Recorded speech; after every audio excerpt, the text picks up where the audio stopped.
Ito po yung daan papuntang Dukan, mga idol, sa pinakadulo-dulo na po ng Doha, Qatar.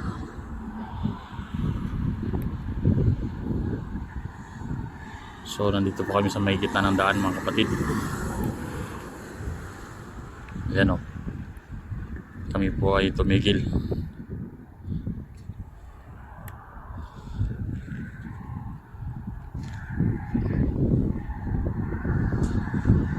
So ito po yung kagandahan ng daan dito, mga idol.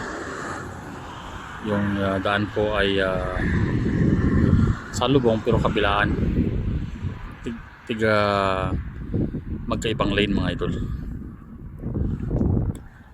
So tingnan nyo dyan, wala ng ilaw.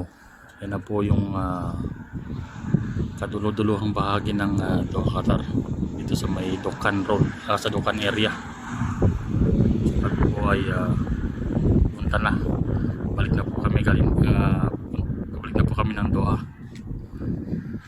Sinamahan ko lang po yung tropa dito sa Dukan, may kinuha lang kaming gamit.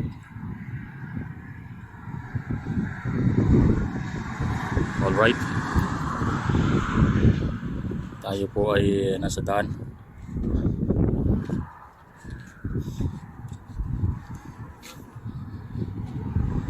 Nagpapalamig muna kami ng sasakyan, kasi po yung temperature ay medyo nag-indicate siya. So medyo mabilis po yung takbo ng mga sasakyan dito. Alright, mga kapatid, maraming salamat po.